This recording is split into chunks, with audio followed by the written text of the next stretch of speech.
Hare Krishna, dear devotees, please accept the humble obeisances. All glories to Jagat Krishna Prabhupada. All glories to our beloved speaker for today, Grace CITI Shakti Devi. And all glories to the assembled Vaishnavi devotees. We thank you all as always. Today is Monday, a new beginning of a new week. And of course, yesterday was the appearance day of ADVAITA ACARYA. But we are honoring him today because yesterday we could not meet. And it is our good fortune that we have a grace to speak on Sri ADVAITA ACARYA today. So, Mother CITI Shakti, you may take it over from here. Let me see if I gave you the sharing rights in case you want to share something. Let's see. Thank you. Yeah, make me co-host. Yes.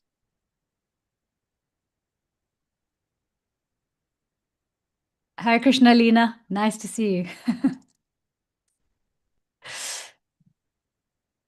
Right.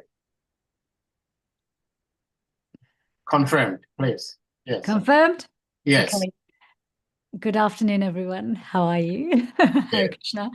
So, yes, it was Advaita Acharya's appearance day yesterday, but we are celebrating today on this platform. So, wherever you are, welcome. I'm actually just going to head straight into Mangalacharana and then go into everything just to let it flow more smoothly.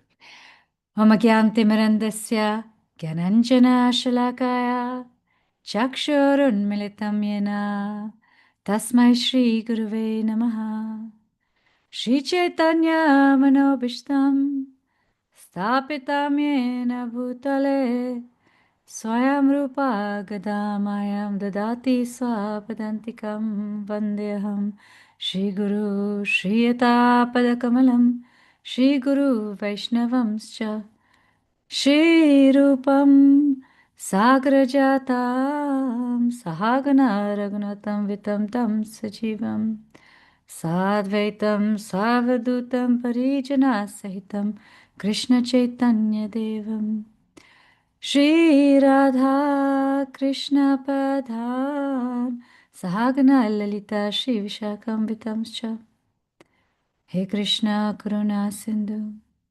Dinabandhu Jagatpate Gopesha Gopika Kanta Radha Kanta Namostute Tapta Kanchana Gaurangi Radhe Vrindavaneshwari Rishabhanu Sute Devi Pranamami Hari Priye Panchakalpatarubhyascha Kripa Sindhubhyevacha Patitanam Pavanebhyo Vaishnavebhyo Namo Namaha Shri Krishna Chaitanya Prabhu Nityananda Shri Advaita Gadadhar Shivasadi Gaura Bhaktavrinda Hare Krishna Krishna Krishna Hare Hare Hare Rama Rama Rama Hare Hare.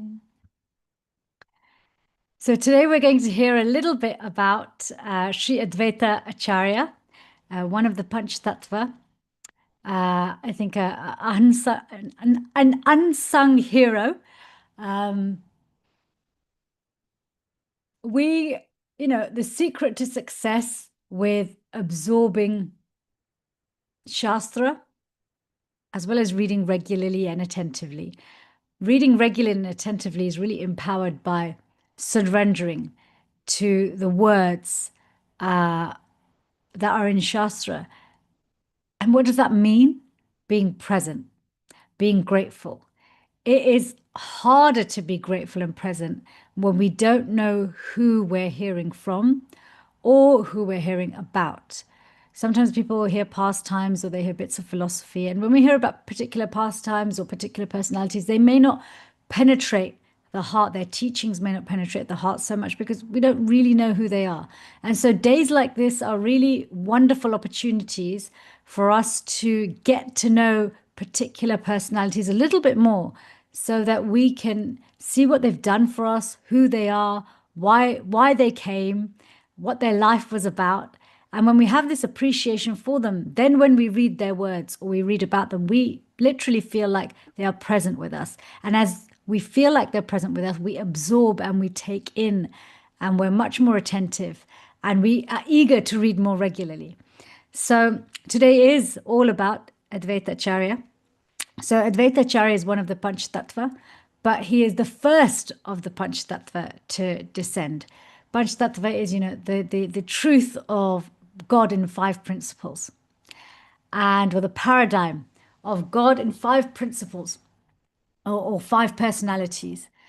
And all of those personalities are devotees. So Advaita Acharya was the first one to come. In the Adi Leela of the Chaitanya Charitamrita, the first 14 verses lay out basically the essence of everything else that's to come. And Krishnadas Kaviraj Goswami, he spends the first 6 verses explaining Lord Chaitanya, then 5 verses explaining Lord Nityananda, then 2 verses explaining Advaita Acharya, and then the 14th verse tells us about the Panch Tattva. And then we have the Adi Leela continues, there's volumes of it, like chapters of it, and then there's the Madhya Leela and the Antya Leela. So these 2 verses specifically about Advaita Acharya, they tell us that Advaita Acharya is non-different to Mahavishnu, and as well as being non-different to Mahavishnu, being an incarnation of Mahavishnu, whose main function is to create the cosmic world through the actions of Maya, he is also known as Advaita because he is non-different from Hari. So because he is non-different to Mahavishnu, he is Hari. That's why his name is Advaita. And because he propagates the cult of devotion, he is called Acharya. So he is the Lord and the incarnation of the Lord's devotee. So both things are there, and his name reflects that. Advaita Acharya, non-different to God, and a teacher of the process or culture of devotion. Therefore, he's called Advaita Acharya. When people hear Advaita, they often think of Advaita philosophy. They often think of, the non-dualistic philosophy that was propagated by Shankaracharya, that we are all the same, that we are God, God is us, and it's just one big force, impersonalism. But actually, in this context, Advaita, his name is because he is non-different. He actually is Mahavishnu. He is actually the Supreme Personality of Godhead. Our philosophy is a little, what Lord Chaitanya gave us is actually the culmination of all philosophical paths in perfection. Because as well as Advaita philosophy, that everything is one, there's Dvaita philosophy that Madhvacharya propagated, which was actually everything's different. God and the jiva are completely different. Lord Chaitanya comes and he says, actually, it's Achintya Beda Beda Tattva, that we are simultaneously one and different. And Srila Prabhupada gives us the perfect analogy for this: the sun and the sun's rays. Same in quality, but different in quantity. And so one can have an individual experience of their relationship with the Supreme Personality of Godhead in different mellows, in different tastes. They can experience that. They can experience the joy. They can experience so many things. But we never experience being God. We never experience being God. But that is no loss. That is no loss. And these are the verses I want to share with you today. The 6th chapter of the Adi Leela expands on the 2 verses about Advaita Acharya and tells us much more about Advaita Acharya. And there are some very juicy, amazing verses. So I'm going to share my screen with you.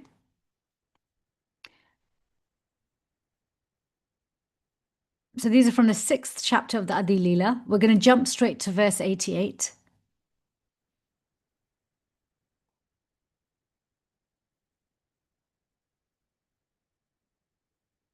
Okay, you can see this, right? Bhakta abhimana mula Shri Balarame se bhave anukata tanra ansagane. The source of the sentiment of servitude is indeed Lord Balaram. The plenary expansions who follow him are all influenced by their ecstasy. Lord Shankarshan, who is one of his incarnations, always considers himself a devotee. Another of his incarnations, Lakshman, who is very beautiful and opulent, always serves Lord Ram. The Vishnu who lies on the causal ocean is an incarnation of Lord Shankarshan, and accordingly the emotion of being a devotee is always present in his heart. Advaita Acharya is a separate expansion of him. He always engages in devotional service with his thoughts, words, and actions. By his words he declares, I am a servant of Lord Chaitanya. Thus with his mind he always thinks, I am his devotee. With his body, he worshipped the Lord by offering Ganges water and tulsi leaves, and by preaching devotional service, he delivered the entire universe.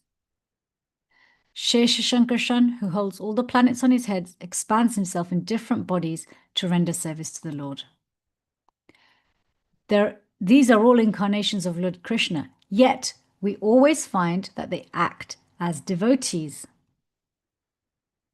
The scriptures call them incarnations as devotees, Bhakta Avatar. The position of being such an incarnation is above all others. His Divine Grace Srila Prabhupada says, the Supreme Personality of Godhead appears in different incarnations, but his appearance in the role of a devotee is more beneficial to the conditioned souls than the other incarnations with all their opulences. Sometimes a conditioned soul is bewildered when he tries to understand the incarnation of Godhead with full opulence. Lord Krishna appeared and performed many uncommon activities, and some materialists misunderstood him. But in his appearance as Lord Chaitanya, he did not show much of his opulences, and therefore fewer conditioned souls were bewildered. Misunderstanding the Lord, many fools consider themselves incarnations of the Supreme Personality of Godhead. But the result is that after leaving the material body, they enter the species of jackals. Persons who cannot understand the real significance of an incarnation must attain such lower species of life as punishment. Conditioned souls who are puffed up by false egoism and who try to become one with the Supreme Lord become Mayavadis. Now it's interesting, these verses they go on to actually explain that Krishna's, we first hear that Krishna's first expansion, his first manifestation, the first thing he wants to really have a personification of is this mood of servitude, this sweetness of servitude. And so Lord Balaram is the repository of that. And we see Lord Balaram is, and in Lord Nityananda's mood as well, he has this same mood, of course, they're the same person, that he tastes the mellow of servitude in every single rasa and in every single appearance with Krishna. He always has, doesn't matter which yuga it is, how they come together as Anantashesh and Vishnu, as Ram and Lakshman, as Krishna Balaram. It doesn't matter. There's always this, he has this ecstasy, this sweetness, this joy of being a devotee. And the verses go on to explain that the whole and the parts, right? The incarnations as well as Krishna, they behave as superior and inferior. And explains how Krishna has the emotions of the superior when he is playing the role of the master, and he has the emotions of the inferior when he's playing or when he considers himself a devotee. Srila Prabhupada in that purport, he explains that Lord Krishna is conscious of his superior position, whereas everyone from Balaram afterwards proportionately is more conscious of their position as servant. And considering that the position of being a devotee is higher than that of equality with Krishna, because the devotee is dearer to Krishna, right, than his own self. He says this himself, right? He says, the devotees are my heart, and I am the heart of my devotees. My devotees do not know anyone but me. Similarly, I do not know anyone but my devotees. This is the intimate relationship between the Lord and the devotees. You know, this is Krishna knows that this sweetness, this joy of service is the highest taste anyone can have, that he becomes an entire personality who is the fountainhead of that mood of service. So it then stands to reason, as Shastra is now explaining to us, that everyone who comes afterwards has this awareness, this beautiful awareness of servitude, the mood of servitude. And it actually explains in this 6th chapter that you cannot taste the sweetness of Krishna if you are the same as him. Now we're talking about Advaita and Dvaita, but you cannot taste the sweetness of the whole if you think you are the source of the whole. You can only taste that sweetness through the sentiment of servitude. That is the most surefire way to be most deeply connected to the whole. And so sweet is that taste. Because Krishna is aware of his superiority, he wants to lose that because it gets in the way of him experiencing the joy that a devotee tastes when they serve him, which is why he comes as Chaitanya Mahaprabhu. But before the Lord arrives, before he comes anywhere, in any yuga, he always sends his associates, and he also sends his different energies. And so long before Lord Chaitanya comes, long before Lord Nityananda comes, who comes on this planet to inaugurate the Harinam Sankirtan movement, to invite Lord Chaitanya here, is Advaita Acharya. So Advaita Acharya, he is in his 50s. Okay, he's in his 50s by the time Lord Chaitanya arrives. And it's described how Advaita Acharya, you know, he was a great devotee from birth. He spent his entire life teaching people. You know, he had his own little community. He would teach them. He was a spiritual master. He would teach them about the Srimad Bhagavatam and Bhagavad Gita, but through the lens of bhakti, through the lens of loving devotion, not through impersonalism, not through karma kanda, not through jnana yoga, but through bhakti, through love and devotion. Even Mahavishnu wants to have fully taste the sweetness of being a devotee. You know, all of these different manifestations and incarnations of Krishna, they all feel the greatest joy when they get to be a devotee. This is what Prabhupada's explaining. And also it's for our benefit because we don't get bewildered. So when Mahavishnu and Sadashiv, they come as Advaita Acharya, they get to fully, like without hiding anything, without playing any role of superior, you know, get to be a devotee. So Advaita Acharya, he's actually the godbrother of Ishwara Puri, who is Lord Chaitanya's spiritual master. And they're both disciples of Madhavendra Puri. So is Lord Nityananda. He's also a disciple of Madhavendra Puri. So just to give you a bit more history, so Advaita Acharya, you know, he had this little community, but his heart was very steeped in devotion. And so the natural symptom of devotion is that you want everyone to have that devotion. This is the spirit of bhakti, that I want to share it. This is, we talk about what's a sign that we're advancing. A sure sign is increased taste.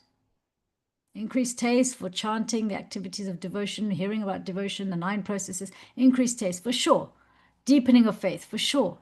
But the other is the real desire, compassion for other souls. That let me see what I can do to serve, to lift the veil, so you can see what else there is. So Advaita Acharya, he had, you know, this burning desire, seeing people were taking to materialism, ways were becoming modernized. Remember, 500 years ago is not that long ago.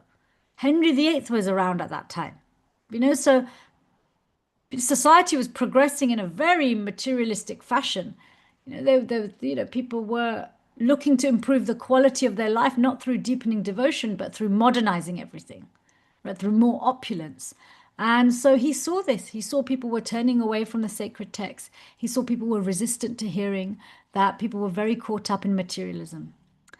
And so he would pray, and he would cry, and he would yearn, and he would wonder, this is not this giving the world prema bhakti is not something I can do. Only the Supreme Personality of God himself, the original, the whole, from whom all of us come from, only he can do it.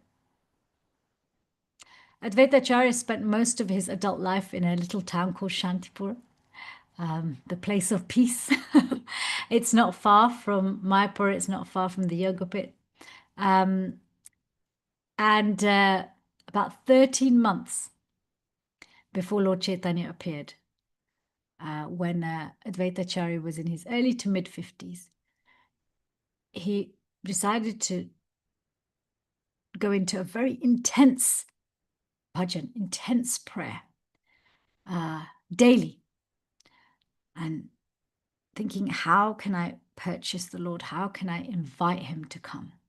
And he went off the premise that the Lord can be bought by tulsi leaves, by being worshipped with tulsi leaves and some Ganga water.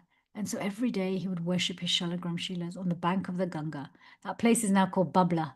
It's there's a nice place there, nice little temple that's made to commemorate the pastimes of where Advaita Acharya worshipped, and for our sakes, invited Lord Chaitanya. So for 13 months, he prayed like this. He wept, he yearned, he cried out.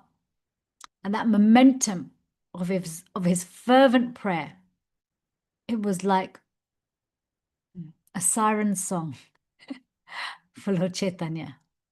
It was like the conch shell that blows at the Battle of Kurukshetra to let you know what's about to happen next.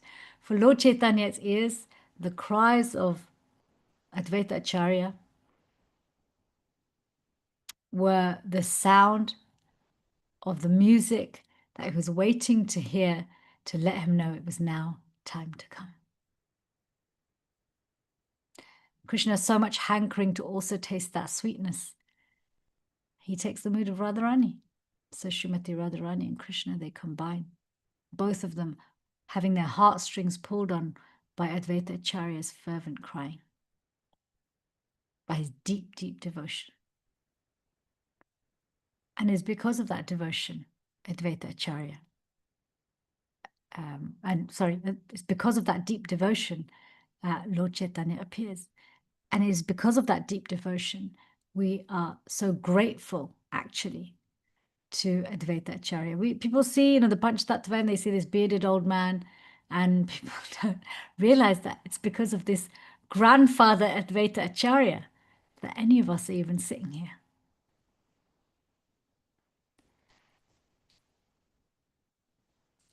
Advaita Acharya, he was Lord Chaitanya's senior by age, but also he was his senior in terms of his spiritual master's godbrother. Lord Chaitanya would treat him like an elder, which Advaita Acharya, he really didn't like. Here he is, Mahavishnu, Sadashiv, saying, yes, I get to take birth as a devotee. I can get rid of this feeling of superiority so I can taste the sweetness of service, because this feeling of superiority, it's a bitter taste in the mouth of someone who's tasted the sweetness of service. Because it's the sweetness of service that really connects us to the joy of bhakti, to the joy of Krishna. So he would find it very frustrating when Lord Chaitanya would worship him, would pay obeisances to him, and would offer him respects. For Advaita Acharya, this was so unpalatable, so unpalatable. And so he would devise different ways to try and serve Lord Chaitanya like a menial servant, cook for him, care for him, of course in a very, very fatherly mood. But in his heart, He just thought, you are my Lord. You are the supreme personality of Godhead. Stop treating me like your master. I'm your servant. I'm your servant. It's very sweet. In the 6th chapter, there's this very nice phrase where it's described how Advaita Acharya just dances around saying, I'm the servant of Lord Chaitanya. I'm the servant of Lord Chaitanya. I'm the servant of Lord Chaitanya. And then he just sits quietly because he's so delighted. He's so happy. But he would get very frustrated when Lord Chaitanya would treat him like a senior. And so he would devise different ways to, see, okay, well, how can I serve? So one time, Advaita Acharya is thinking, I've had enough of Gauranga, treating me with so much respect.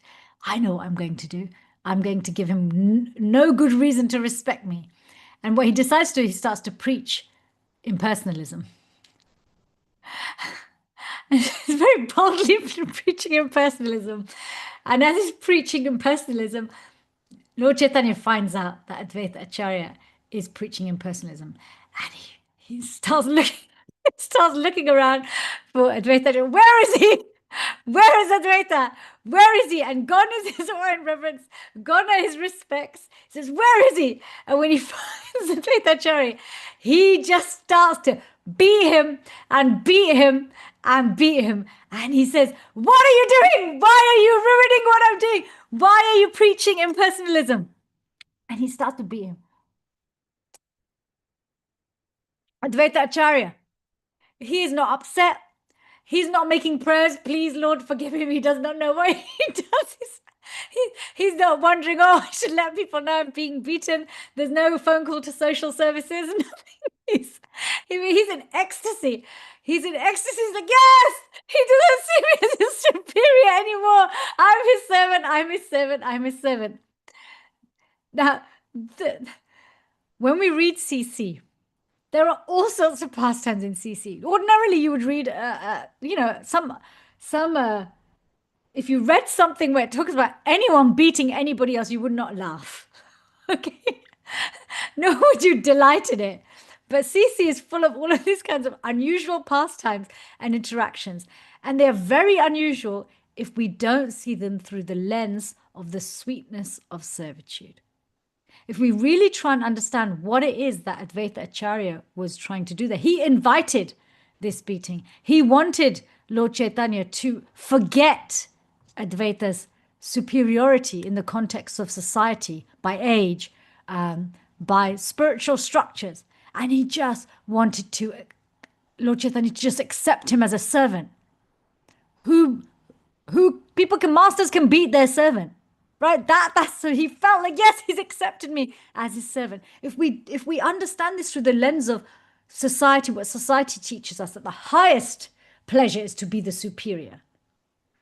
Actually, if we're really honest with ourselves, even in this world, being superior isn't the highest pleasure. If any of you have ever done any management, you'll know it was far easier when you just did everything on your own. The minute you have inferiors or people below you, you've got another 40 brains to manage, another 40 sets of emotions to manage. Okay, another 40 different ways of doing things to manage. Just managing ourselves is enough. So actually, if we're honest with ourselves, superiority, even in this world, doesn't always come with all the things we think it's going to come with. But on the spiritual paradigm, superiority is discouraged, so much so that God himself chooses to come as a devotee, because he's like, the pleasure I get from being worshipped is like just nothing is tiny compared to the pleasure you get by being the worshipper. The pleasure I get by being the center or being the beloved is way smaller. I just see you. I see you. You are the lover and you're just in ecstasy. What are you tasting? I want to know. And so this Chaitanya Charitamrita, the pastimes of Lord Chaitanya, allow so many of Krishna's personalities where he has to be cognizant of his superiority. Mahavishnu, lying in the causal ocean, creating every universe, coming out of his paw. I mean, there's no way he can ignore his superiority, even with the mood of servitude.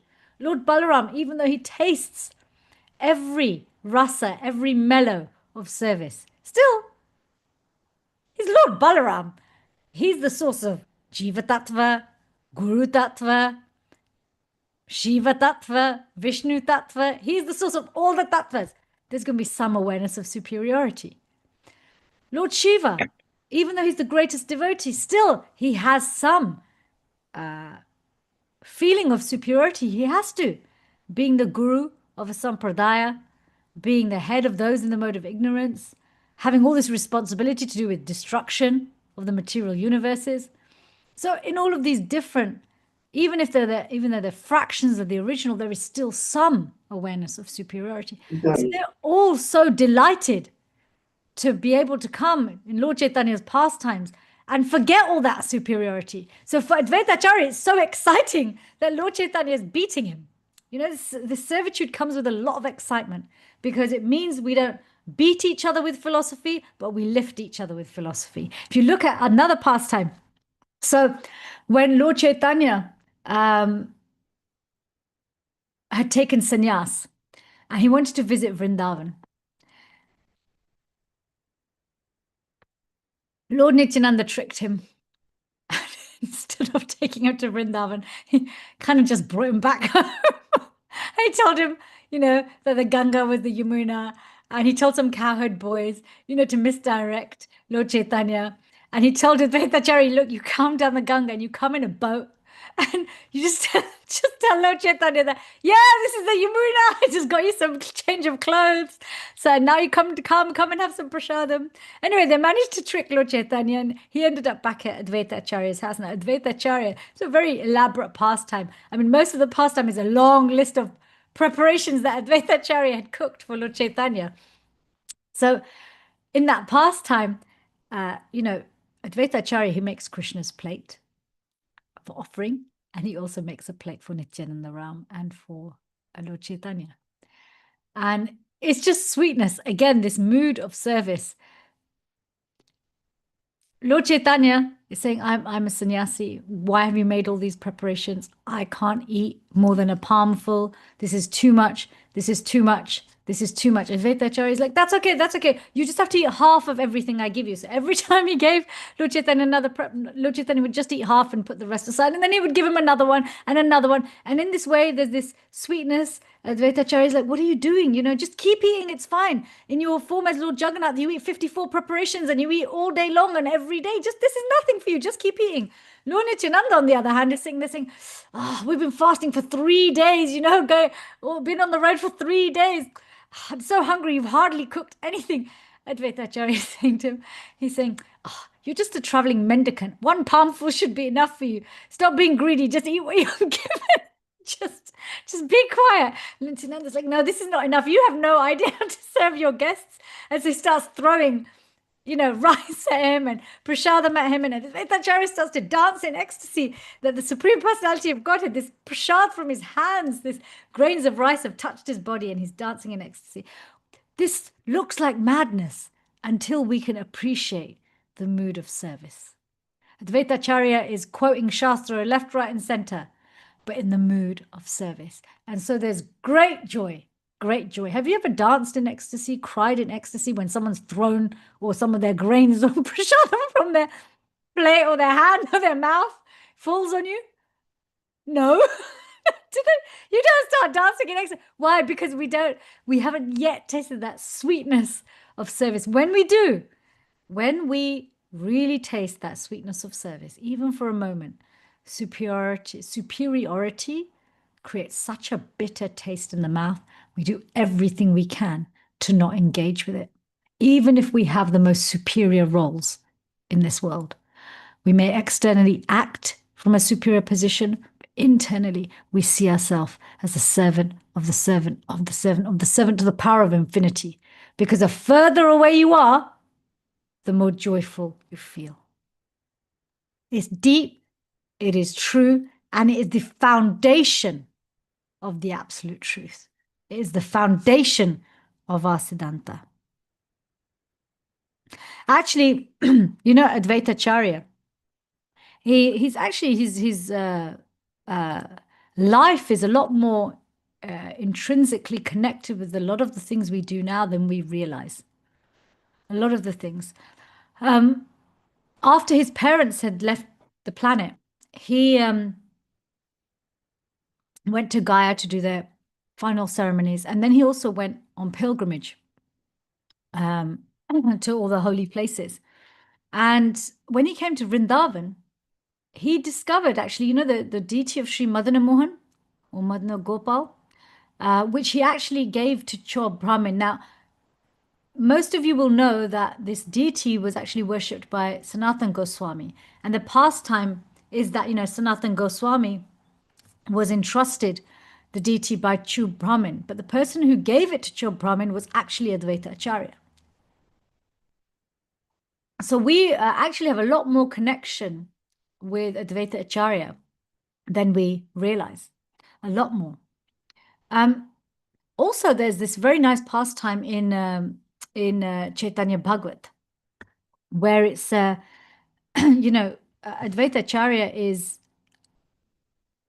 having a dialogue with Lord Chaitanya in his mood of wanting to propagate devotional service. And he says to Lord Chaitanya, I'm reading this out. Lord Chaitanya said he's going to distribute devotional service. And he says, if you will distribute devotional service, then also give it to the less intelligent persons, including women, Shudras. Let all the sinful people who are proud of their education, wealth, high birth, and austerities, and those who place obstacles in the path of your devotees and your devotional service burn to death, and let all others, including the dog-eaters, dance while singing your holy names and qualities. Hearing Advaita's statement, the Lord roared loudly and said, whatever you say will be fulfilled. The entire world is witness to these words, for the Lord's mercy was distributed to the foolish and fallen. Now, if we look at Kali Yuga, everyone is less intelligent. Okay, less intelligent doesn't mean you don't get into Mensa. Okay, less intelligent means that you don't recognize that you're more than the body and the mind. So in Kali Yuga, everybody is afflicted with this disease of less intelligence. And so whether you eat dogs, whether you have a male body, whether you have a female body, whether you took birth in a Brahmin family or a Shudra family, doesn't matter. Actually, this mentality of forgetting who you are by being driven by greed, lust, anger, envy. In the 11th canto of the Bhagavatam, actually Krishna tells Uddhav that qualities like that, they fall outside of even the Varnashram system. So not even Shudra, okay? They fall outside of Varnashram. So what's Advaita Acharya saying? Give the holy names, give pure devotional service to every single personality, regardless of any qualification, regardless that there's no qualification. This is Advaita Acharya's mercy. Give it to everybody freely, except who?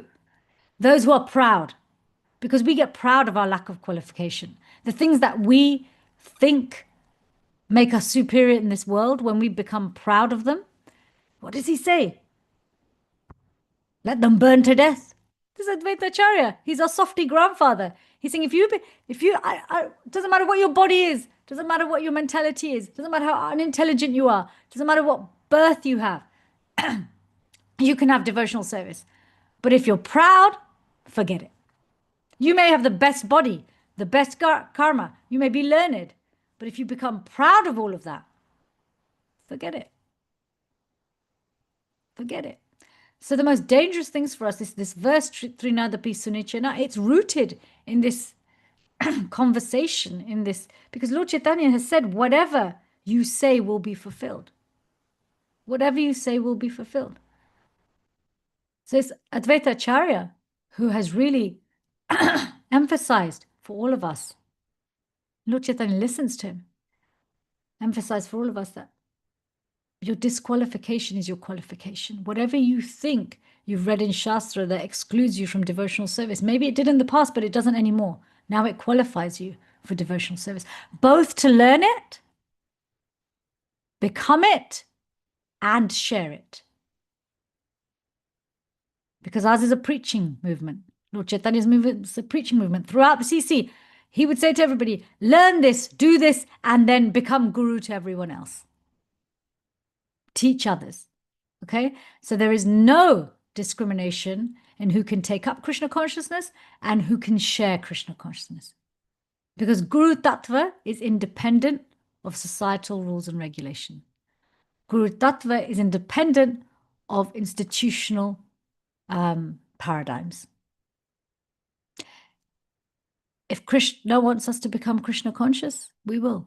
If Krishna wants us to share Krishna consciousness, we will. If Krishna wants to allow us to represent him and allow the seed of faith in a devotee to be established so that they receive the Paramatma through any personality, that's down to Krishna. That's down to Lord Balaram. Lord Balaram is the seat of Guru Tattva. He's the source, the fountainhead. And Guru Tattva is steeped in the mood of servitude. Real gurus always see themselves as servants. They always want you to be better than them because they're relishing the sweetness of being a servant. And because they're relishing the sweetness of being a servant, even if one has to behave externally like a superior or a teacher, inside they're crying and begging and seeing themselves just as a servant. Srila Prabhupada was such a spiritual master. He would say to his disciples often, you are all representatives of my spiritual master. I'm your servant. And yet he executed his role as a guru perfectly. He was never neglectful, but in the mood of service.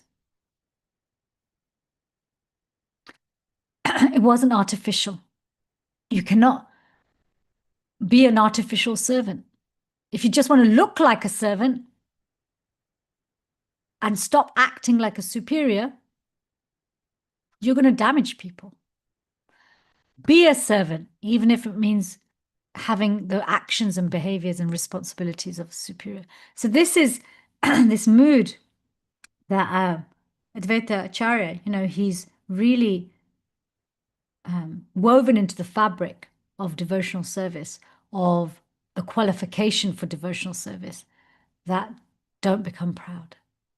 Don't become proud of anything you have, because the minute you become proud of it, it disqualifies you.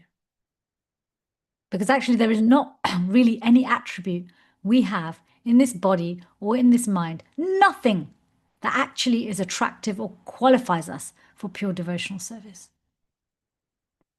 But when we remember, I need this, I actually need this, I want this, then we also don't let our disqualification get in the way.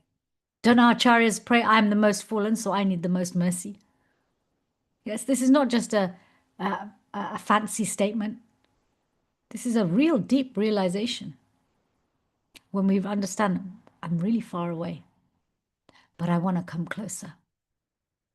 And I won't let anything stand in my way, especially not pride. So we can learn a lot from Advaita Acharya's mood in terms of what attracts, how should we cry out to the Lord? Because every moment is an opportunity for us to yearn and cry out for Krishna to be present in our life. Don't hear it all the time. I chant, I don't feel Krishna's presence. I read, I don't feel Krishna's presence. People say they're walking around day to day in life, they don't feel Krishna's presence. But are we calling him? Are we calling him with desperation? Are we calling him with need? Are we calling him with yearning? Why are we calling him? For what reason? And most of all, do we carry this mood of servitude, of inferiority? I don't mean low self-esteem.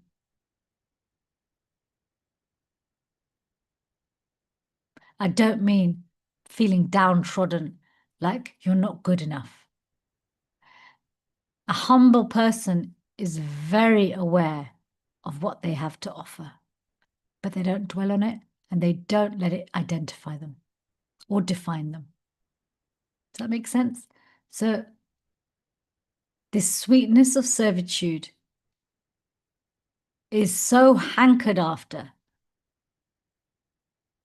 that the Supreme Personality of Godhead himself and his avatars want to come as devotees to experience that sweetness. This statement Prabhupada makes in the purport to the verse that I read out, that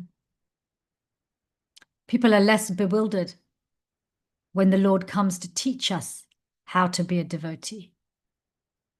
There's less room for error, because if we imitate, even if we imitate Lord Chaitanya or any of the Panchatattva, it's likely to help us to become a better devotee, right? Chant more, read more, dance more, sing more, renounce more.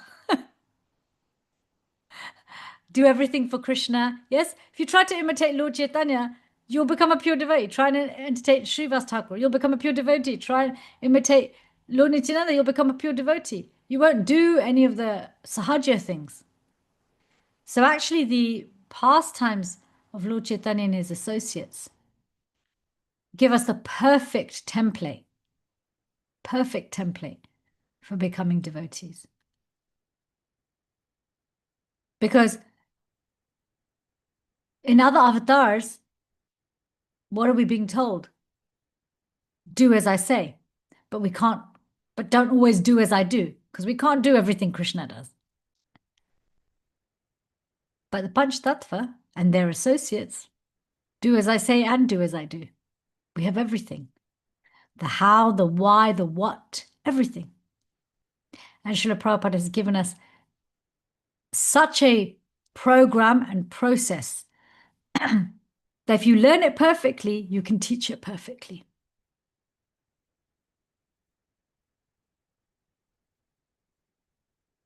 Because Guru Tattva is steeped in the service attitude. It is a network, a web, and a chain of what about you, what about you, what about you? Because that is the song of Das Anudas, Anudas, Anudas. So all glories to Advaita Acharya, our grandfather Guru, without whom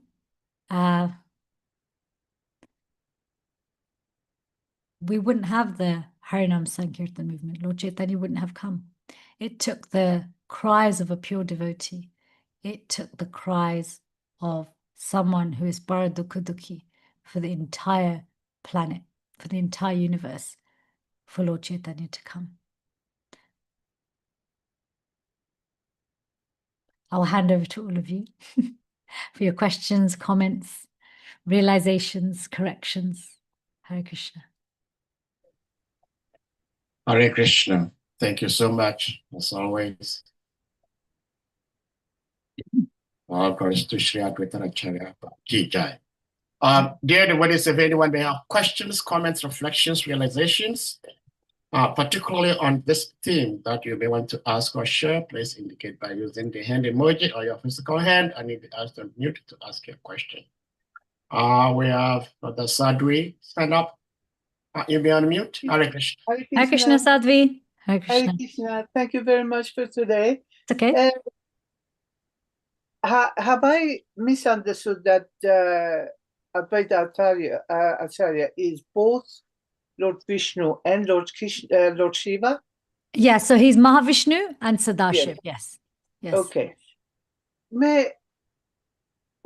And also I have learned about that Lord Vishnu and Krishna is one of the same, right? Yes, they're one and the same, but they're also different. So what's your question? You just want more explanation? I mean, he come in the form of Lord Vishnu to give us something, or to just help Lord Krishna. Okay. Lord Chaitanya. I'll explain a little bit, because it's about the kind of tattva, the Vishnu tattva. So from Krishna, the first personality who manifests, the first expansion is Lord Balaram. Okay. Lord Krishna is the Supreme Personality of Godhead in the mood of the protector and enjoyer. Okay. enjoyment is the rasa. He's aware of his superiority. He's the original. Then he manifests as Balaram, who is the Supreme Personality of Godhead in the mood of servitude. Remember, the cause of the mood of service is also the Supreme Personality of Godhead. Okay, so he is the seat, Lord Balaram. Then every other expansion then comes from Lord Balaram. Okay, so Balaram, he expands into Shankarshan, Anirudh, Pradyumna, and Vasudev. And from Shankarshan comes another Shankarshan. And from that Shankarshan comes Mahavishnu. So Mahavishnu lies down in the material ocean, causal ocean, and through his breathing, his pause, every universe is manifest. When he's exhaling, they manifest. When he inhales, they come back. So there's multitude, millions. This is all in the, you see more of these details in the earlier cantos of the Bhagavatam. And in every single universe, which is half filled with the, I guess, what you'd call the causal ocean, as well as sub-causal ocean in each universe. You also have Garbhodakshaya Vishnu. Okay, he's lying on the shesh. From his navel comes Brahma, or a lotus flower through which Brahma is born. But he also expands again as Kishoradakshaya Vishnu. So this is what we know as Vishnu Tattva. Kishoradakshaya Vishnu goes into the heart of every living entity, in every atom and molecule. And all the other avatars then come from Kishoradakshaya Vishnu. The Das Avatar, etc. When we say that Advaita Acharya is Mahavishnu, so Mahavishnu who lies in the causal ocean, and Sadashiv is the aspect of Lord Shiva that's constantly in meditation on the Supreme Personality of Godhead. Can I pause for a second? There's someone at the door. I'm so sorry. Oh, yes. Yes, please. Yeah. That's a very beautiful question, Mother Sadhvi. I was also thinking about something along that line. I just want to understand if, because they both come and then they come as to pave the way for Lord Krishna as Lord Chaitanya to do something. Was it the act of paving the way for Lord Yes, Krishna? that's a good question. Yes, exactly. So this is the thing. When Krishna comes in any age, in any form, he sends his associates. Some of them he sends before him. He sends his energies to set the scene, right? Okay. And some of his associates come with him. Okay. So different times, his energies, his associates, they all come to help. Krishna brings the spiritual world with him. Mm-hmm. And the personalities of the spiritual world. You'll see this in every pastime. Okay. Thank you. Hare Krishna. Hare Krishna. That was a beautiful question, like I was saying. Yes. Hamsadutta Prabhu? Hamsadutta, yes, you may unmute. Hamsadutta Prabhu.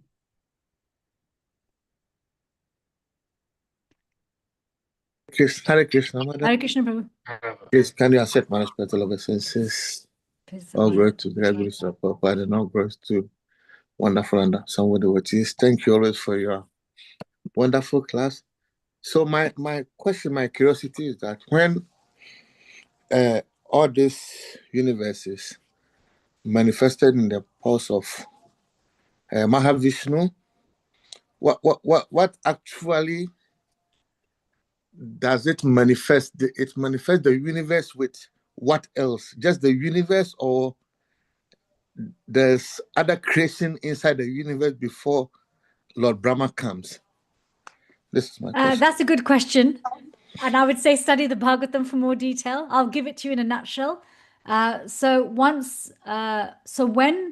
Brahma first is born, he looks around and he's looking to see if anyone else is there, but he sees nothing. He just sees darkness because nothing has been created yet. He's the firstborn. And Prabhupada explains that the first living entity that every jiva becomes when they leave the spiritual world is Brahma. So all of us sitting here, we've all been Brahma at some point. So that was Lord Brahma before. All of us were. Really? We were foolish enough to not go back in our first birth, but went through these 8.4 million species of life to come back to being a human. Anyway, and so he looks around and he can't see anyone. So he swims down the stalk of the lotus flower and he sees nothing as well. And so he comes up and he hears this sound, tapa, which means austerity, pray, meditation. So he goes into meditation. And as he goes into meditation, he encounters the Supreme Personality of Godhead. Now, there's more details in the Bhagavatam, but essentially, I mean, it's actually really beautiful. It's all in the third canto. He's empowered. He's empowered to create. So in every universe, Brahma is empowered to create. He's a Shakti Vaishya avatar. So every universe has a Brahma because every universe has a Garbhadaksha Vishnu. Garbhadaksha is, Garbha is navel. So because the lotus flower sprouts from Garbhadaksha Vishnu's navel, and then Brahma comes from that. And in every universe, he has different number of heads. Our Brahma has 4 heads. In other universes, there's 10, 100, 1,000. So when he's empowered like this, he also goes through his own purificatory process. Every entity that's born of his creation, actually, when you read the third canto, every different type of entity is born of a different type of mentality of Brahmas. Everything manifests from the mentality, from the subtle body. Everything's from the metaphysical. The gross is a very rudimentary, sorry, not rudimentary, it's a very late stage of manifestation of something. So yes, so nothing is created until Brahma does it. And so then if we look at the universe, different planetary systems, the higher, the middle and lower planetary systems, they're all within that stalk that Brahma is, swims up and down. That's where everything is. And if you swim down that stalk, you actually, if you get to the bottom of the each universe, you will find Vishnu and Anantashesh there. And Anantashesh is carrying everything on his hoods. Yes, thank you so much. It's very, really, very amazing and beautiful how all this come to manifested. But sometimes one question it come to my mind is that in our material world, if Krishna said that all origin come from him, but if we look closely for all the religions, it come to a certain point that for people to, like Christianity, Islam, our Krishna consciousness, it come with some war, like the Battle of Kurukshetra, the Islam, the Battle of Alda, even the Jesus Christ, the violence he went through for all that. So if I'm beginning to ask myself, so why is that there was no other way for Krishna to do that than it has to be in a form of war? That's a good question. It's a good question. Krishna didn't ordain that it has to be in the form of war. Because we fight it, we create the war. Krishna comes to make peace. Even Battle of Kurukshetra, he tried so many peaceful ways for Duryodhana and the Kauravas to not fight. They chose to fight. And this is what it's like within all of us. Krishna's made it so easy for us to turn to him. We just have to call his name. It's not complicated. You don't have to wait till you get a certain type of birth. You don't have to have a certain amount of wealth. You don't have to have a certain position. You don't have to wait for any of those things. Just call my name. Do it offenselessly. Don't be proud. Call my name and come to me. But within us, we have a fight because we have self-envy. Our temporary self envies our permanent self. Our false ego envies our real ego. And so the false ego arms itself with the 6 enemies of the mind and it attacks the mind.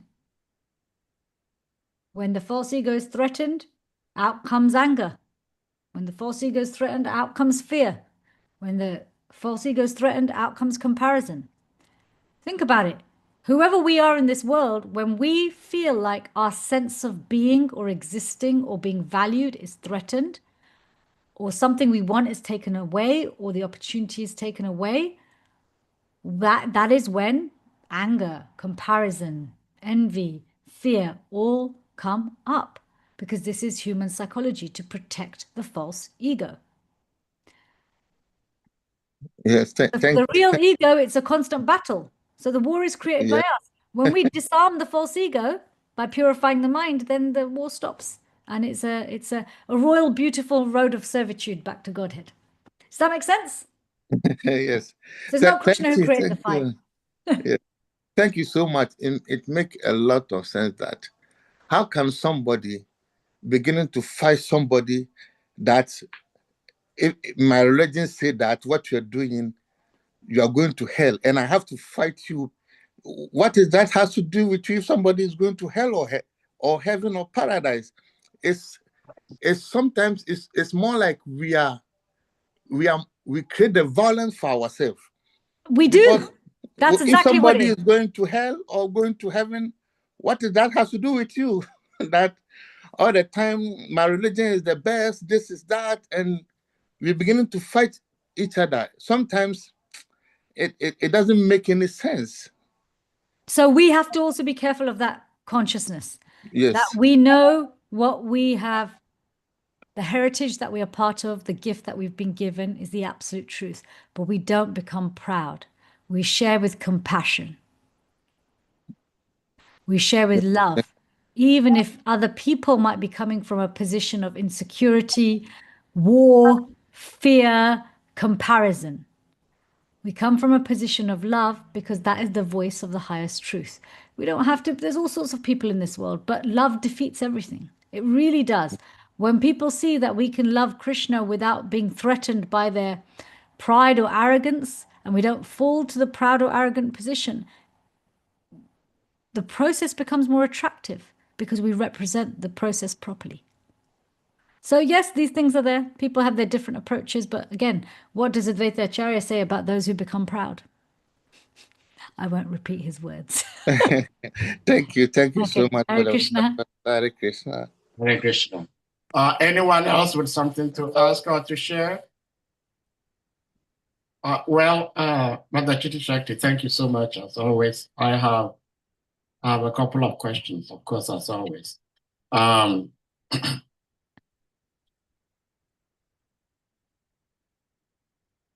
Almost all of us are here trying to practice devotional service today because one particular person, that is His Divine Grace A.C. Bhaktivedanta Swami Prabhupada. And because he has devotion, he has devotional service, he can in turn impart or share that devotion with the rest of us. So my question is, why was it that Sri Advaita Acharya, who is none other than the combination of Sadashiva, Mahavishnu, Sadashiva, Shiva actually is said to be like the most wonderful Vaishnava. Yeah, the topmost Vaishnava. The topmost, yes. Yes, amongst the Gyanis, yes. Yes.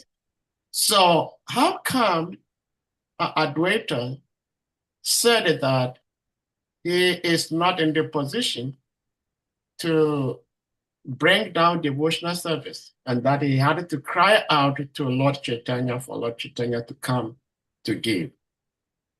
I don't understand why, because I think if Srila Prabhupada has been able to give devotion to the world, why wouldn't Advaita Acharya Prabhu be able to do that? This is my question. Advaita Acharya Prabhu, of course, is able to, but he wants to taste the sweetness of servitude. Oh. And he wants the whole world to experience the association of the divine couple in this most magnanimous form of Chaitanya Mahaprabhu, a form that is unprecedented, a form that is like no other. He wants to give Lord Balaram the chance to come as Lord Nityananda and be an avadut, not have to live within the remits of a superior prince of Mathura or Dwarka. He is paving the path, as the phrase was so aptly used, to facilitate the pastimes of the Supreme Personality of Godhead. And actually, Lord Chaitanya has to come. He has to come for his own experience, his own internal reasons, his own joy, his own bliss, but also to give that bliss and set the example of how a devotee behaves, how a devotee feels when they're in the peaks of ecstasy, what the process is, what the teachings are, and to give the prescription for this age. What is the prescription for going back to Godhead? And his prescription is the holy name. The holy name, Krishna incarnates as the holy name. That is even more magnanimous than Krishna's name being non-different to him. It's even more magnanimous that he incarnates as the holy name. Okay, it's a subtle difference, but an important one. And Srila Prabhupada is empowered to share that prescription. Advaita Acharya, as well as facilitating Lord Chaitanya's appearance, as well as the rest of Panchtattva, as well as so many other things, he was waiting for that prescription to be rubber stamped by Lord Chaitanya. How do you want this given? Because the way it's being taught now, people are turning to materialism. No one is qualified. It needed the Supreme Personality of Godhead, the original Supreme Personality of Godhead, Krishna himself, to say, okay, fine, I'm lifting every boundary. There's no hard and fast rules. It doesn't matter who you are.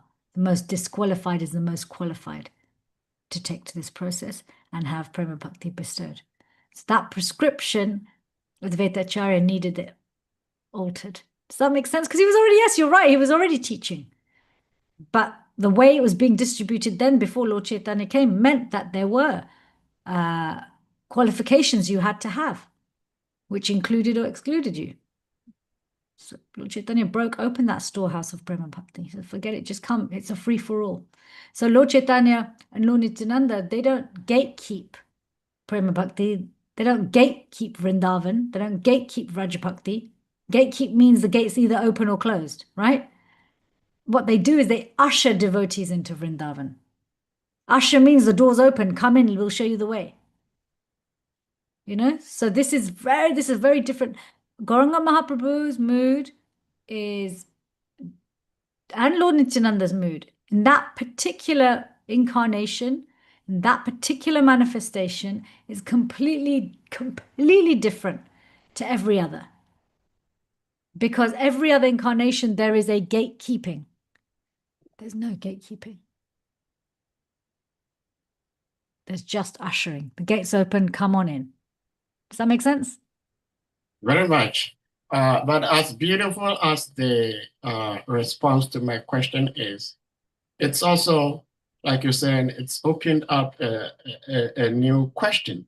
Okay. So we're talking about a rendering of devotional service. Advaita Acharya wanted to render devotional service to Lord Chaitanya, so he wanted him to come. Now, earlier on in the Katha today, you shared how Lord Balaram is the first expansion of the Supreme Lord. I remember a couple times I watched Ramayana. I was so sorry for Lakshman, how he busily served his big brother, Lord Ram. So I haven't read, but I've heard from few devotees that because of such intense rendering of service of Lakshman to his big brother, Sri Ram, he decided that anytime henceforth, when they have to come, he will come as the big brother. And so we see Krishna Balaram was the elder brother. Even Chaitanya Nityananda was also the elder brother.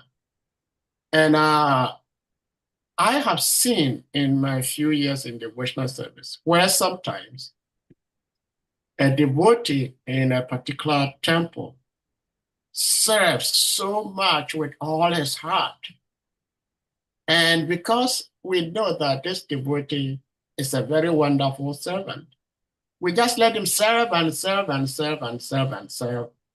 But I've seen almost everyone I witnessed, they all ended up leaving because they were overwhelmed with the service.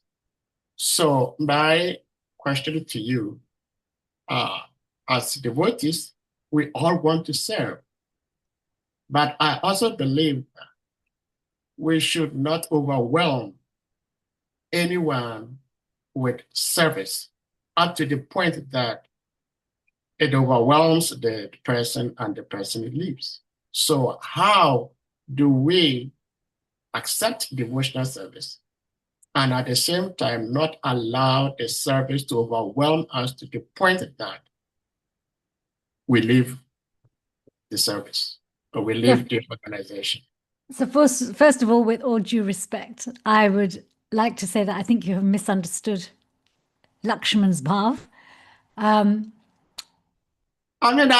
he enjoys it, but me looking. So the reason. Let me finish what I was going to say. The reason I'm saying you've misunderstood is because he didn't say, "I'm only going to be your big brother in the future because I had to serve so much as your younger brother." It was blissful for him to serve.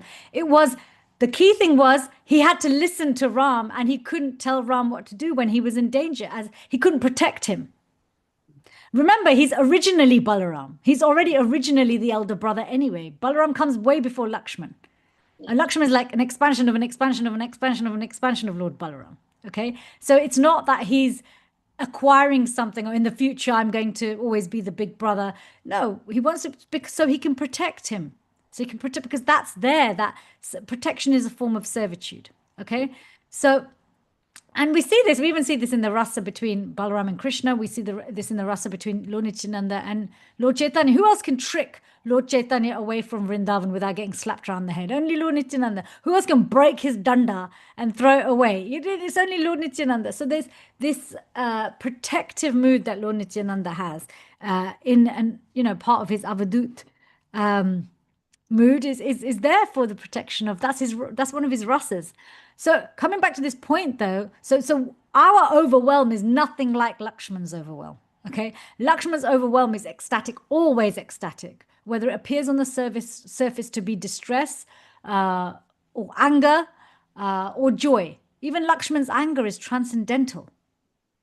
Okay, so our overwhelm, what is that? Now you made it sound like people dump service on other people when they're good at it and that person has no free will. I want you to remember this because it's really helped me in my spiritual life. Because a lot of people have a problem with saying no. And their problem with saying no isn't because they're such pure devotees. Their problem with saying no is because we have a tendency to over-identify with having service as a sign of our spiritual advancement, or being seen to be spiritually advanced, or wanting to be accepted. So this really helps me. I ask myself, am I chasing after wanting to have a service, or do I want to be of service? You look at the personalities in CITI, they did not over-endeavor. They weren't like packer bunnies collecting a nice long list of services. But their mood was to always be of service. And if it is of service, and first person you have to serve is your soul, yourself, your real self. Don't envy your real self and go protecting your false ego so you look like a good devotee in front of everybody else, whilst your actual soul is dying because you don't have time to chant, you don't have time to read, you don't have time to eat, you don't have time to actually associate with devotees. But you have lots of people saying, oh yeah, they're such a great devotee. While you're dying inside, your false ego is going, yeah, I'm a great devotee, I'm a great devotee.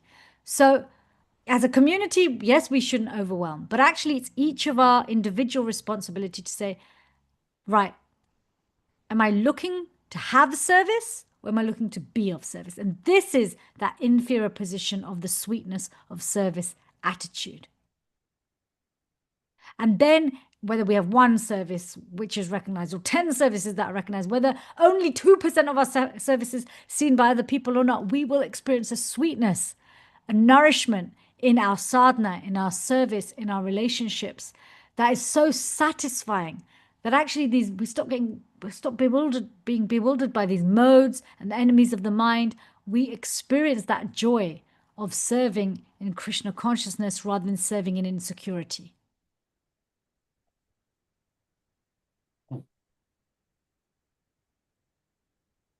Well, Hare Krishna, of course, thank you. But the approach you shared, that is what you personally take to maintain your devotional service, which is beautiful. But I think this approach comes by age in devotional service. It might not come so easily to a neophyte devotee.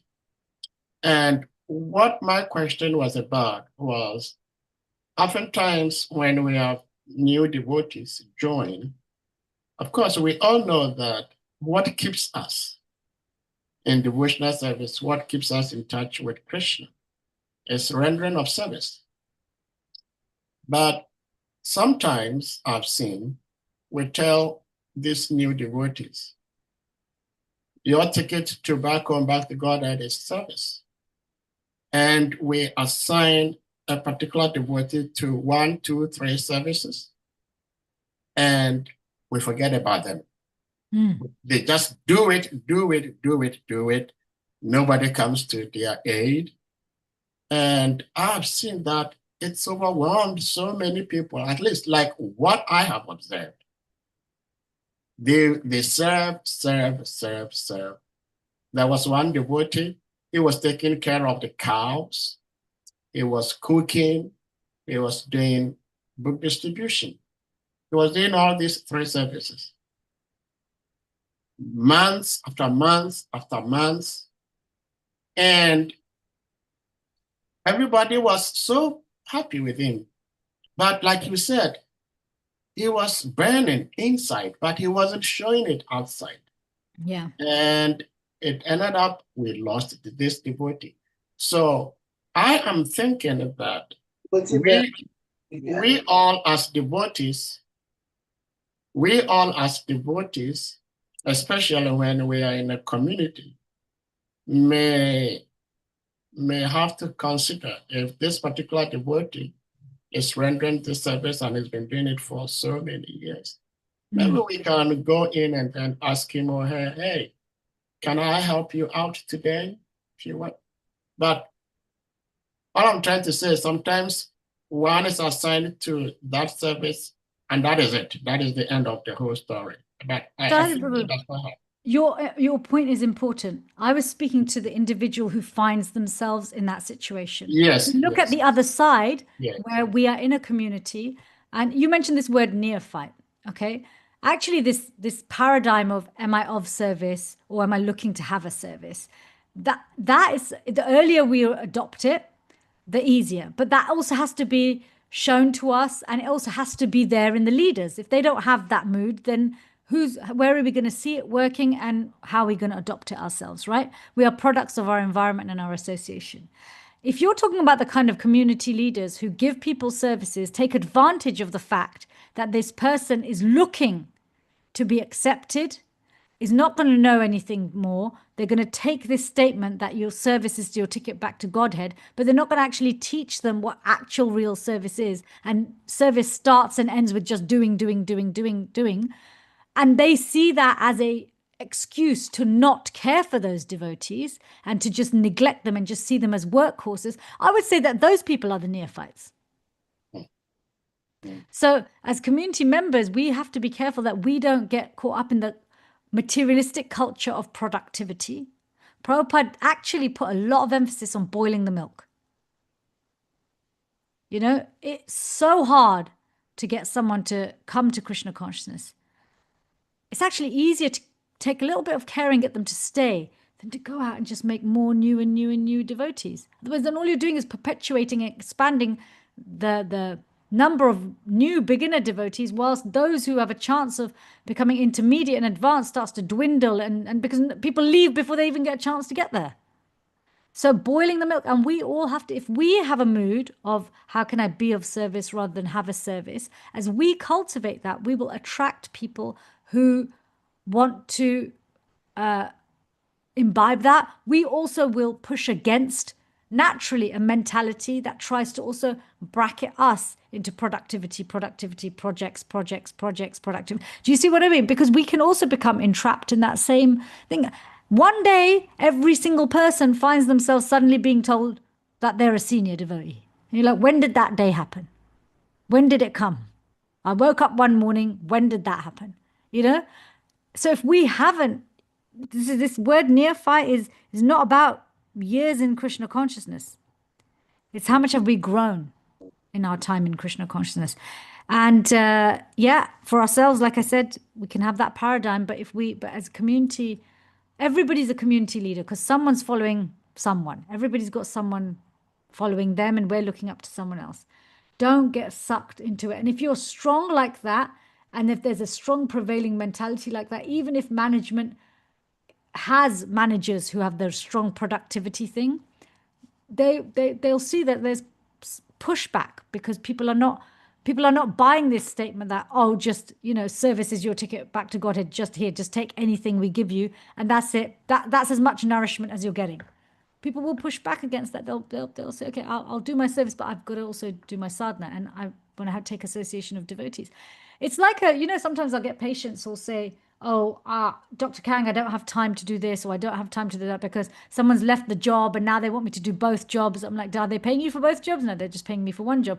I'm like, okay, you do know that they won't hire another person as long as they see that one person can do both jobs. They're like, what? But then what if they fire me for just doing my job? I said, you were doing your job before. Nobody fired you. But when you did your job, you could sleep properly, eat properly, you could look after yourself, you could do so many things. Nobody's giving you, if they're not going to give you double the salary for doing two jobs, don't worry that if you just go back to your original job, they're going to make you lose it. Because there's no one who's going to do two jobs indefinitely. So if you show them that actually two jobs can't be done by one person, they will hire another person. And that is what they do, because even companies know it actually costs a lot to employ a new person, recruit. So you don't want to lose staff, right? So imagine that transcendentally. It has even bigger impact. If it has such a big impact on in a company, imagine what an impact it has in our devotional community. So being strong is a long game. It's not random acts of fighting back. It's a long game. It's about being consistent with acts of sincerity, embracing the best way to do things, even in the face of not being recognized for it, and even in the face of even being criticized for it. Or worse, misunderstood. When you do the best thing and people misunderstand your motives or paint a disgusting picture of why you're doing what you're doing, that's even more heartbreaking. But if people don't validate us, fine, it's a bit painful. If people criticize what you do, still at least they recognize it, but they just don't appreciate it. But when they misunderstand it and try and paint a picture that the motives are ugly, that hurts people. But when we can stand up and continue with qualities, Bhakti Maharaj, he would say this all the time.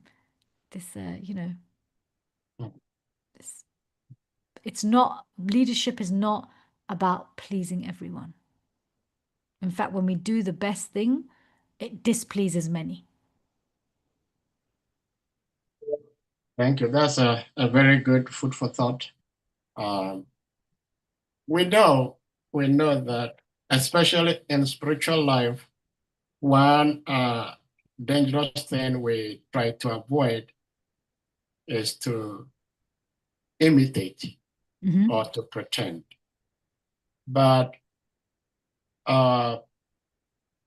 personally, I like to speculate a lot. And so there was a time I speculated, and somehow my speculation was bona fide in the sense that I was saying that, well, we are told not to pretend, but it's also very good to pretend. And at some point, I heard one lecture of Gurudev, His Holiness Bhaktivedanta Swami Maharaj, and the title of that lecture is Going Deeper by Pretending. Yeah. And so I would want you to give a little bit highlight as to how by pretending one can get closer and closer to the Lord. Because the general view is that don't pretend. But here, we're hearing from Gurudev that one can go deeper into devotion by pretending. So if you may give some little highlight on that, please. You know how everything is governed by the modes? So every attitude also has its different layers. There's the pretending in terms of fake it till you make it. So it's at very surface level. You may imitate the behaviors, but there's no substance at all.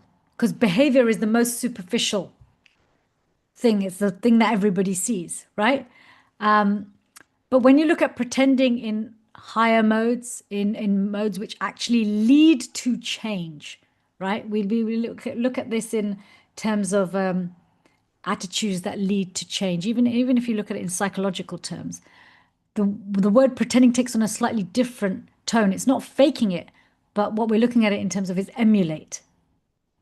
Emulate to go deeper. So when you're imitating, you just copy the externals, right?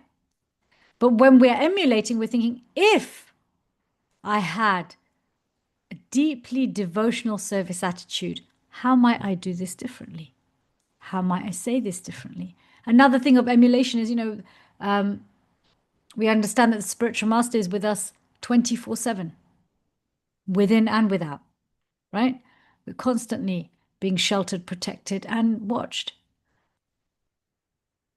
We may not be cognizant of it, but if we emulate the attitude of, if I was cognizant of the fact that Gurudev's listening to, watching, tuning into everything I'm thinking, saying, hearing, and behaving, and even wearing, what might I change?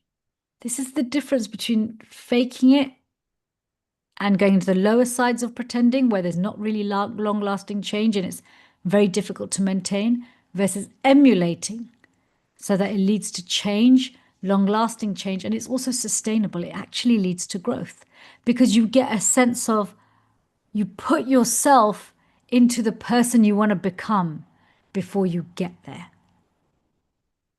But in our bhakti tradition, it's even more powerful than being a coaching or psychological technique because it comes with the blessings of the acaryas. That's what it means to follow in the footsteps. We emulate, we don't imitate. Going deeper by pretending is another way of saying follow in the footsteps of the acaryas.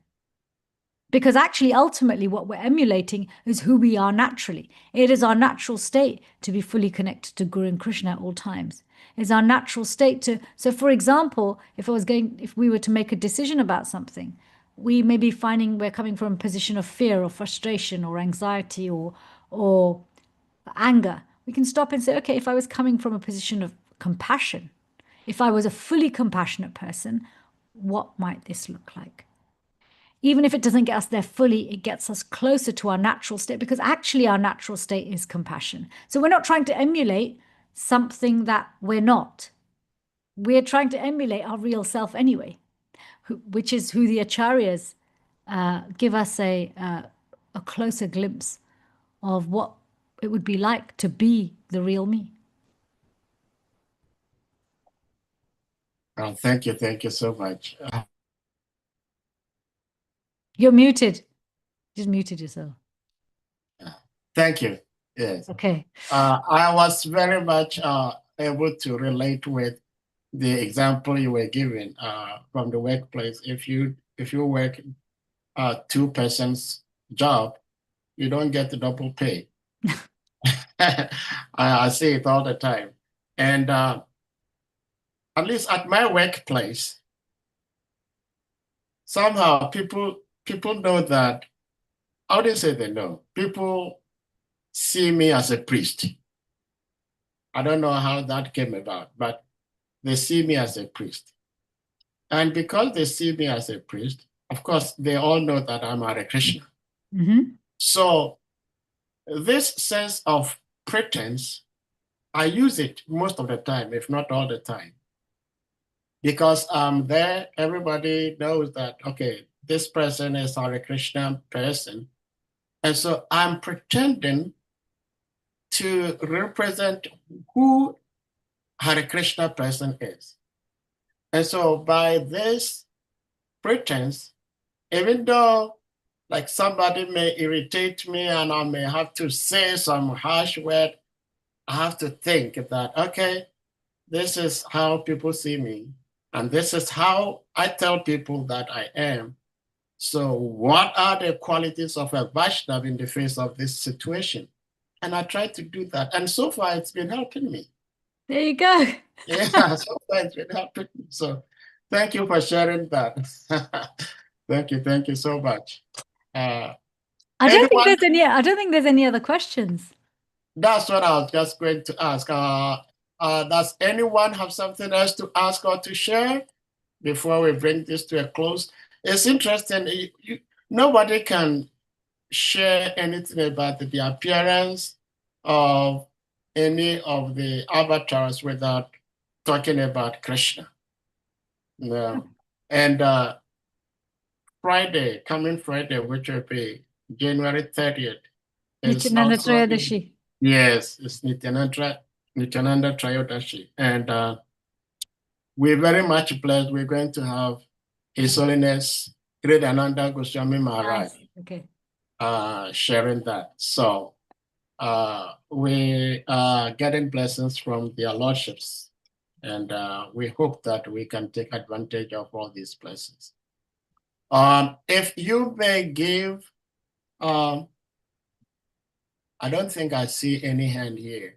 So if you may, Chidi Shakti Devi, if you may give a concluding remark on this auspicious appearance of Sri Advaita Acharya, by whose grace Lord Chaitanya descended, and by whose grace we are all here today trying to reconnect ourselves back with the Lord.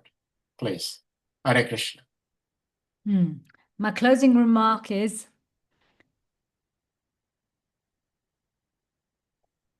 if you really want to taste the sweetness of the pastimes, you really want to experience sweetness in devotional service, don't give up on your reading, because if you keep reading, you'll get to Chaitanya Charitamrita. And in Chaitanya Charitamrita, that sweetness is literally at the surface. You don't have to dig deep for it. When you start to access that sweetness, I mean this when I say it, you will find the solution to all your problems. Because when you experience that joy, that happiness, in your own Krishna consciousness, whether it's recognized by other people or not, it doesn't matter. It doesn't matter. So do yourselves a favor. Love yourself. Shravanam is the first limb of devotional service. Self-care is high on the agenda, right, these days. When it comes to spiritual self-care, don't be envious of yourself. Give yourself the care that you deserve. Really, really read and hear. It will change your life. It will change your life. You can literally, just by reading, the future you were going to have tomorrow already changes. It's the most powerful way to change your future. And last but not least, study the personalities. When we study who they are, what they came from, what they did, how they lived, we'll actually realize that we can relate to someone at some time in different areas of our life. And we can get great inspiration and shelter. Because when we hear and read about someone and we follow their instructions, we directly come under their shelter. That was a long closing remark, but forgive me. Hare Krishna. Yeah, very, very beautiful. Very, very beautiful closing remark.